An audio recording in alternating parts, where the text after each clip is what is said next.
салом тамошобинони гиромӣ, хулосаи хабарҳои муҳими 27 январи тоҷикистонро аз пойгоҳи хабарии бомдод бароятон пешкаш мекунем. шурӯъ мекунем аз як нигоҳи кӯтоҳ ба сархати хабари муҳими рӯз дар ин барнома. тирпаронӣ ва роҳбандӣ дар марзи тоҷикистон бо қирғизистон. боздошти муттаҳами аввалин дар қатли бераҳмонаи таксирони тоҷик. умед нақл кард ки 100 миллион рубли ғорат кардаашонро чӣ хел тақсим карданд. барканории раиси барқи тоҷик, муовини аввали рустами эмомалӣ ва раисони исору ваъдат ва роғун. номи 6 муҳоҷири тоҷик дар волгоград ҳалок шуда нашр шуд. мураббии хорват Петер Шегард сармураббии тими миллии тоҷикистон шуд. ду садамаи марговар дар душанбе ва варзоб. ва акнун тафсилоти хабарҳо. нимаи дуюми рӯзи 27 январ ваз дар марзи исфараи тоҷикистон бо бодканди қирғизистон якбора бад шуд. сокинони ҷамоати чоркӯ хабар доданд ки аз атрофи деҳаи сомониён садои тирпаронии шадид байни марзбонони ду кишвар ба гӯш мерасад. зубайдулло шумадов сухангӯи шаҳрдори исфара гуфт ки тирпарониро марзбонҳои қирғиз шурӯъ карданд, вале Хаёлбек Толумбоев сардори идораи марзбонии вилояти Бодкан гуфтааст тирпаронӣ сар шуд ва аз ҳар ду тараф паронда истоданд. хадамоти марзбонии қирғизистон пештар хабар дод ки марзбонони тоҷик байни соатҳои 17:30 то 18:30 дақиқа ба таври якҷониба як қитъаи роҳи Бодканд Исфанаро дар мавзее ки ҷониби қирғизистон Торт Куч номаш кардааст бастанд, вале Зубайдулло Шумадов гуфт роҳро баръакс ҷониби қирғизистон бастааст ва ҳоло мақомоти маҳаллӣ барои баррасии ин масъала ташкили ҷаласаи изтирорӣ карданд. гуфта мешавад шаҳрдори Исфара Баҳовиддин Баҳодурзода ба ҷои ҳодиса рафта бо ҷониби қирғизистон вориди музокирот шудааст. ҷониби қирғизистон аз сафарбар шудани полковник Рустам Миршикоров, фармондеҳи отряди марзбонии Бодкан ва полковник Хаёлбек Толумбоев ба ҷои ҳодиса хабар медиҳад ва мегӯяд марзбонони қирғиз ба ҳолати омодабош оварда шуданд. дар ҳамин ҳол сокинони деҳаи Хоҷаи Аъло ва ҷамоати Ворухи Тоҷикистон мегӯянд ҷониби қирғизистон роҳи Ворухро бастааст. ба гуфтаи онҳо сокинони рӯстоҳои қирғизнишин мошинҳои худро дар байни роҳ гузоштанд ки мошинҳои тоҷикҳо гузаштан натавонанд. бо гузашти 30 сол аз суқути иттиҳоди шӯравӣ аз 970 километр марзи тоҷикистону қирғизистон то кунун танҳо каме бештар аз 500 километраш таъин ва аломатгузорӣ шудааст. дар қитъаҳои баҳсӣ ки асосан дар марзи ноҳияҳои Бодканду Лайлаки вилояти Бодканди қирғизистон бо ҷамоати шаҳри Исфара ва ноҳияҳои Ғафурови вилояти Суғди Тоҷикистон ҷойгир шуданд. ҳар сари чанд вақт бар сари обу замин, чароғоҳу роҳ муноқишаҳо рух медиҳанд. ин муноқишаҳо баъзан ба тирпарониҳо мепечанд ва боиси ҳалокати мардум аз ду тараф мешаванд. хунинтарин муноқиша дар ин қисмати марз дар поёни моҳи апрели соли 2021 рӯй дод ки дар натиҷаи он аз ҳар ду тараф 55 нафар кушта ва 240 нафар захмӣ шуданд. ин хунинтарин муноқиша дар таърихи тамоми муноқишаҳои марзии ҷумҳурии муосири Осиёи марказӣ дониста мешавад. манбаи нашрияи русии МК хабар дод ки бино ба хулосаи тафтишот завҷаи овозхони марҳум Александр Градский, Марина Каташенко ва ҳеҷ кадоми дигар аз кешовандони ин овозхон дар ғорати 100 миллион рубл мероси ӯ даст надоранд. ба ақидаи тафтишот дар ин кор 4 зодаи Тоҷикистон даст доштанд ки якее аз онҳо Умедҷон Ҷаборов дастгир шудааст. сеи дигар ба Беларус ва Тоҷикистон фирор карданд, вале номи ҳамаи ғоратгарон аллакай маълум карда шудааст ва онҳоро ба зудӣ таҳти ҷустуҷӯи байналмилалӣ қарор хоҳанд дод. рӯзи 26 январ додгоҳи шаҳри Нарафамински вилояти Москав ягона муттаҳам дар чорчӯби ин парвандаи пурсарусадо дастгир шуда Умедҷон Ҷаборов, сокини 27-солаи деҳаи Ғазантараки ноҳияи Диваштиҷи Тоҷикистонро то 16 март ба ҳабс гирифт. вакили Ҷаборов гуфт ӯ аз карда пушаймон буда барои ҳамкорӣ бо тафтишот омода аст. ӯ гуфт мехост каме пул кор кунад. манбаи МК нақл кардааст ки ҳамлагарон баъди ғорати 100 миллион рубл пулро байни худ тақсим карданд ва аз ҷумла ба Умед ҳудуди 10 миллион рубл доданд. ӯ ба 2 миллион рубл аз ин пул зуд модели охирини мошини Toyota Camry харида кӯшиши фирор ба Тоҷикистон кардааст. Умед ба ин мақсад ҳатто то вилояти Самара рафтааст, вале аз марзи Русия бо Қазоқистон гузаштан натавониста ба Москав баргаштааст то касеро пайдо кунад ки ӯро аз марз гузарондан тавонад. вале шоми 24 январ Умедҷон Ҷаборов тавассути барномаи шиносоии қиёфаҳо дар истгоҳи метрои Менделеевская мушоҳида ва ҳамон ҷо дастгир карданд. Александр Градский اووزخان و آهنگساز شناخته روس روز 28 نوامبر در سن 72 از عالم چشم پوشید. روز 16 ینور در راه در حدود نویه نرفامینسک ولایت مسکو سه مرد مسلح برقصدانه صدمه تشکیل کرده به ماشین زوجه گراتسک مارینا کاستاشنکا نشستند و مجبورش کردند که به خانه‌اش برگشته 100 میلیون روبل پول نقدی را که در خانه داشت برآورده به آنها دهد. غارتگران سپس کاستاشنکا را مجبور کردند که آنها را با ماشینش تا اپریلوفکا برد. در اینجا یغماگران از ماشین او فرآمده به یک ماشین دیگر نشستند، ولی قبل از فرار 5 میلیون روبل کاتاشنکا را به او برگردانده مصلحت دادند که با این پول چه خیلی که دلش میخواهد زندگی کند. تفتیشات بر این است که با این حمله و غارت میراث گراتسک هیچ کدام از وارثانش دست ندارند. قبلا فرضیه های هم وجود داشت که این کار را شاید پسر آهنگساز یا کسی از طرف زوجه او تشکیل کرده باشد. منبع امکا گفته است غارتگران این حمله را خود نقشه کشیدند و گمان می‌رود که معلومات را درباره وجود پول زیاد در خانه گراتسک به آنها یک مهاجر تاجیک که پیش در خانه بیرون شهری اووزخان در کنار نرفامینسک کار میکرد داده باشد. در هر صورت بنا به نقل منبع امکا بعد وفات گراتسک حملهگران چند روز در اطراف خانه او کمین گرفته همسرش را پویدند که کی از خانه میبراید. روز 16 ینور آنها از قفای ماشین لکسوس کاتاشنکا سر کرده او را از پس میزنند و سپس به ماشینش نشسته مجبور میکنند که به خانه رفته همه پول داشتهاش را برآورده بدهد. گفته میشود امیدجان جباروف راننده ماشین بود که اول به لکسوس کاتاشنکا برخورد کرده و سپس از اپریلوفکا شریکانش را گرفته برد. خدمات مطبوعات پرزیدنت تاجیکستان متن قرار و فرمانهای تغییرات کادری روز 27 ینور را نشر کرد. طوری از این سندها برمیآید اکثر رئیسان برکنار شده به استثنای شهردار امکنون سابق وحدت رحمانعلی امیرزاده و معاون رئیس برق تاجیک موجوده خالقزاده که به نفقه گسیل کرده شدند به منصب‌های نو تعیین شدند، از جمله میرزا اسماعیل زاده که همراه سه معاونش موجوده خالقزاده، محمد غلامزاده و محمد عمر اساسزاده از روبری شرکت برق تاجیک برکنار گردیده بلافاصله به جای امیرزاده رئیس شهر وحدت تعیین شده است. اساسزاده که تا حال معاون اول اسماعیل زاده بود به جای او رئیس نو برق تاجیک تعیین گردید. شریف جان جمعزاده از مقام رئیس شهر ایسار برکنار و بلافاصله رئیس کمیته رشد محل تعیین شده است. قاسم روبر که تا کنون ریاست این کمیته را به دوش داشت با جمعزاده جای عوض کرده رئیس شهر ایسار تعیین شده است.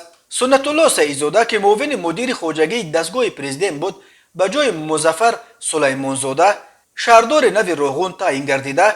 خیرالدین عثمانزاده به جای خورشید زیا رئیس مرکز تحقیقات استراتژی و امامالدین ستارف سفیر تاجیکستان در آلمان تعیین گردیده.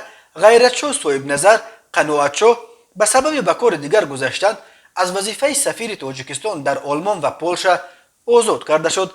امامالدین ستارف که از دیپلمات‌های سابقه‌دار تاجیکستان است و از سال 2013 تا 2021 سفیر تاجیکستان در روسیه بود، از آن پیش الکی چندین سال سفیر تاجیکستان در برلین بود. همین طور میرحیات یعقوبزاده از مقام معاون رئیس بانک ملی، جمشید تبرزاده از مقام مدیر کل کارخانه واحد دولتی خواجگی منزلی و کمونالی و امیرخان قربانزاده از مقام معاون اول شهردار دوشنبه آزاد کرده شدند. تبرزاده بلافاصله معاون اول رستم امامعلی در شهردار پایتخت، قربانزاده معاون رئیس ولایت ختلان تعیین گردیده.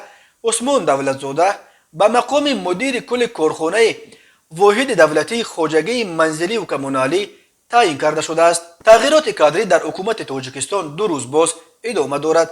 امامعلی رحمان روز 26 ینور سلیمان زیازاده را معاون سروزیر و سعدی کریمزاده را به جای او وزیر کشاورزی تعیین کرده. همچنین رئیسان نو شهرهای بوستان و گلستان و نویه اشت را تعیین کرد. روز 26 ینور همچنین ظریف میردادا و دوران زایدزاده معاونان رئیس ولایت سوخت تعیین شدند. نمایندگی وزارت مهنت، مهاجرت و شغل اهالی جمهوری تاجیکستان در روسیه عاید به مهاجرت رویخط 6 مهاجر تاجیک را که شب 26 ینور به طور فاجعه‌ای در نویه سردنیاختوبینسک ولایت ولگاگراد به هلاکت رسیدند نشر کرد. سلاموف ایدیبک میرزا خوجایویچ سال تولدش 4 اپریل سال 1992 فیض‌الدینوف نوردین عین‌الدینویچ سال تولدش 4 مارس سال 1985. کبوتوف سید اکرم حسن‌الدینویچ سال تولدش 17 فوریه سال 2000. محمد جان رحمان علی سال تولدش 7 فوریه سال 2000. فیض‌الدینوف قابل جان کامل جانویچ سال تولدش 13 مارس سال 2001. فیض‌الدینوف قاسم جان کامل جانویچ سال تولدش 4 ایول سال 2002. جمعیت تاجیکان ولگراد خبر داد که قربانیان زادگان نویه جیهون و شهر بختر بودند. نمایندگی گفت در رابطه با این حادثه با مقامات مربوطه روسیه در تماس گردیده جهت بررسی حالت حادثه ناخوش با کمیته حالتهای فوق‌العاده شهر ولگراد در تماس دائمی میباشند. وابسته به حادثه مذکور مسئولین نمایندگی در همبستگی با کارمندان سفارت تاجیکستان با مقصد معین نمودن حالت مذکور به شهر ولگراد سفربر گردیدند. سفارت تاجیکستان قبلا گفت این حادثه را تحت نظارت قرار داده است. طوری قبلا خبر دادیم شب 26 ینور در یک حادثه فاجعه بار در ناحیه سردنیختوبینسک ولایت ولگراد روسیه 6 شهروند تاجیکستان بر اثر زهرآلود شدن از دود جان باختند. جسد این 6 مهاجر تاجیک را در خواجگی دهقانی و فرمری کاستیتسکی که به پرورش میوه و سبزیجات مشغول بودند از درون یک گرمخانه پیدا کردند. در این فاجعه تنها یک نفر زنده مانده است. مهاجر 39 ساله از تاجیکستان را در حالت وزنین به بیمارستان شهر ولگراد بردند. هر سال بیش از 1 میلیون نفر یا تقریبا نصف اهالی قابل کار تاجیکستان با مقصد تأمین روزگار خانواده‌های خود به روسیه به مردکاری می روند و هر سال در روسیه بیش از 1000 نفر از مهاجران تاجیک به علتهای گوناگون ترک این دنیا می کنند. فلاکت‌ها در جای کار و زیست یکی از علتهای عمده مرگ مهاجران تاجیک در روسیه به شمار می رود. تماشابینان عزیز یادآور می شویم خلاصه مهمترین اخبار تاجیکستان را از پایگاه خبری بامداد تماشا دارید. برنامه را ادامه می دهیم. تلگرام کانال ماش نمایی که خبر داد که نفر متهم به قتل بیرحمانه تکثیران تاجیک امامعلی دولتوف را در یک ولایت دیگر روسیه دستگیر کردند. بنا به اطلاع این کانال نفر دستگیر شده 18 سال داشته نیز شهروند تاجیکستان است. جسد امامعلی دولتوف تکثیران 26 ساله از تاجیکستان را شب 23 و 24 ینور با گلوی بریده در داخل ماشین تمغه فولکسواگن پولو در نشیبه پاندوسی فرودگاه پولک و شهر سنت پتربورگ روسیه پیدا کردند. ماش نمایی که خبر داد که آن روز نصر امامعلی از واسیلیفسک استراف 2 مسافر را تا فرودگاه گرفته از آنها اجازت پرسیده است تا یک رفیقش را هم تا پولک و برد و آنها همراه تا فرودگاه رفتند. در پولک و آن 2 مسافر فرآمدند و امامعلی با رفیقش در داخل ماشین ماندند. بین او و دوستش چه گذشت کسی نمیداند، ولی جسد تکثیران را بعد چندین ساعت با گلوی بریده از درون ماشین یافتند. قاتل وسیله کشتار کرد را هم در داخل ماشین پرتافته رفته بود. قاتل دوستش را کشته خود سر چنبر ماشین نشسته و آن را به جای کنارتر و دورتر از درآمدگاه راند. خبر داد تلگرام کانال ماش نمایی که این جوان 18 ساله را که از پتربورگ فرار کرد در یک ولایت دیگر روسیه پیدا کردند. یکی از دوستان امامعلی دولتوف به پایگاه خبری بامداد نقل کرد که مرحوم از دهه چهارباغ جماعت سیمیگنج شهر وحدت بود. پدرشان از مادر آنها بر وقت جدا شد و امامعلی و یک برادرش را مادر آنها تنها به وی رساند. امامعلی دانشگاه آموزگاری را ختم کرده در مکتب دهه شادمانقلعه از فن انفرماتیک و تکنولوژی نو درس میداد. از بس که معاش معلمی به زندگیش نمی رسید امامعلی در وقت تعطیل تابستانه به روسیه می رفت و تکثیرانی می کرد. اما این دفعه او در نیمه سال تحصیل مکتب را پرتافته در عرفه سال نو به روسیه آمد، چون که به علت کمی معاش احسم قرضدار شده بود و از طرف دیگر هم مادرش مریض شده بود و هم همسرش حامله شده بود و آمادگی به تولد نخست فرزند مبلغ بیشتر طلب میکرد. این همه امامعلی را مجبور کرد که مکتب را پرتافته همسر حامله‌اش را پیش مادر مریضش بگذارد و باز به روسیه بیاید. ولی متاسفانه آن سفر به فرودگاه سفر آخرین او شد و او روی فرزند نخستینش را نادیده از دنیا رفت. نقل کرد دوستش در صحبت با بامداد. برادر یگانه امامعلی نیز در مهاجرت کاری در روسیه بوده است. جسد امامعلی را در کرسی راننده پیدا کردند. ماشین به یکی از شرکت‌های تاکسی پتربورگ تعلق داشت. کمیته تفتیشات روسیه در رابطه با این قضیه بر اساس قسم یکم ماده 105 کودکس جنایتی روسیه با اتهام آدمکشی پرونده جنایتی گشوده است. هر سال بیش از 1 میلیون نفر یا تقریبا نصف اهالی قابل کار تاجیکستان با مقصد تأمین روزگار خانواده‌های خود به روسیه به مردکاری می‌روند و هر سال در روسیه بیش از 1000 نفر از مهاجران تاجیک به علت‌های گوناگون ترک این دنیا می‌کنند. صدمه‌های نقلیاتی در برابر فلاکت‌ها در جای کار و جای زیست یکی از علت‌های عمده مرگ مهاجران تاجیک در روسیه به شمار می‌رود، ولی هر سال ده‌ها نفر از زادگان تاجیکستان در روسیه قربان مرگ مجبوری یعنی کشتار هم می‌شوند. مربی 55 ساله خروات پیتر شگرت که صاحب مجوز پرو از اویفا می باشد سرمربی نو تیم ملی فوتبال تاجیکستان تعیین شد. فدراسیون فوتبال تاجیکستان با نشر این خبر گفت که پیتر شگرت روز 28 ژانویه ساعت 11 در دفتر فدراسیون نخستین نشست مطبوعاتیش را برگزار می‌کند.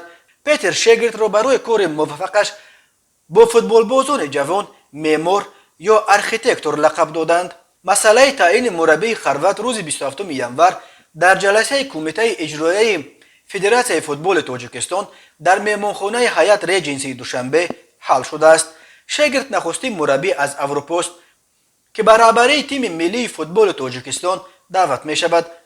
فدراسیون فوتبال تاجیکستان گفت تیم ملی تحت رهبری پیتر شگرت به دور انتخابی جام آسیا 2023 آمادگی خواهد گرفت.